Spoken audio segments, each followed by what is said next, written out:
Αυτό που είπες, ότι βρήκες τον δρόμο του φωτός μέσα από την αλήθεια. Η αλήθεια όμως πονάει. Γι' αυτό δεν σου κρύβω, με τρομάζει λίγο.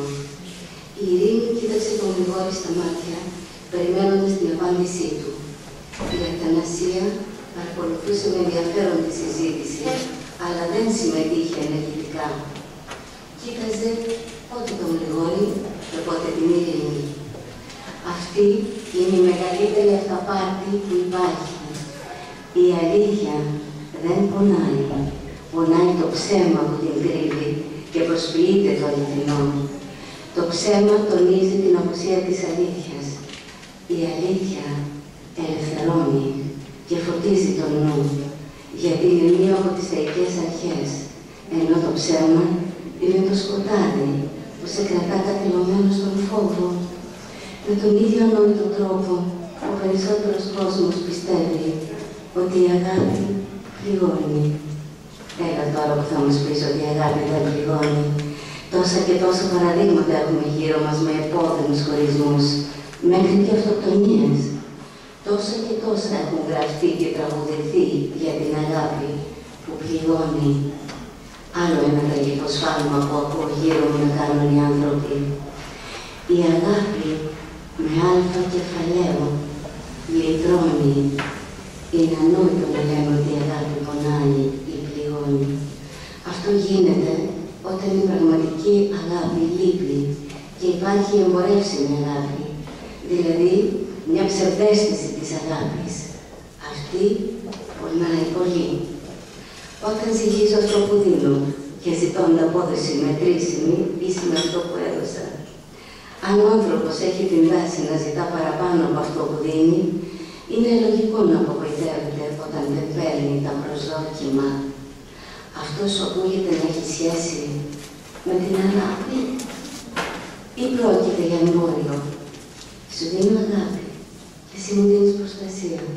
Φροντίδα, κάνεις ό,τι σου λέω. Με αγαπάς, αφού κράζεσαι τις ανάγκες μου. Αν σταματήσεις να με αγαπάς και να τα κάνεις όλα αυτά, θα σου κάνω κακό. Και ίσως να θέλω και να σε εκδικηθώ.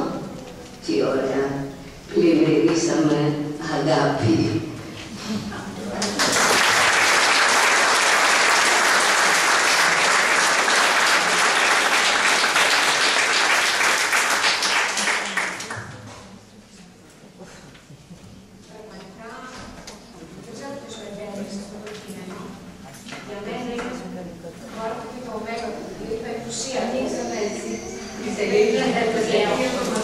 Γιατί και με αυτόν τον τρόπο έχω σκοπό πραγματικά με αυτόν τον τρόπο να κλείσω, να κάνω το επίλογο, ότι η αλήθεια, όσο γλυκιά και είναι, πολλές φορές κάποιοι άνθρωποι, περισσότεροι μας, δεν μπορείς να το φτάσει όλη μεριά.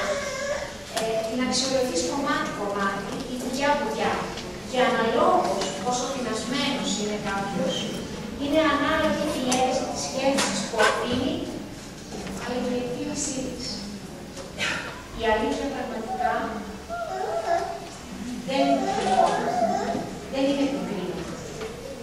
Αυτό που πληγώνει είναι αυτό που προσποιείται πραγματικά το αληθινό, όπως αναφέρθηκε και στο βιβλίο. Όταν όμως ενσωματωθείς τις σκέψεις, τα συναισθήματα, τις πράξεις μας, τότε έρχεται η μαγική στιγμή, είναι η ελευθερία. Όπως λοιπόν προανέφερα, η μετά όλα αυτά τα υπέροχα τα οποία τουλάχιστον εγώ ένιωσα από όλη αυτή τη φωτεινή ομάδα, να μοιραζόμαστε και με όλους εσάς, γιατί πραγματικά νιώθω διαφορετικό κραδασμό.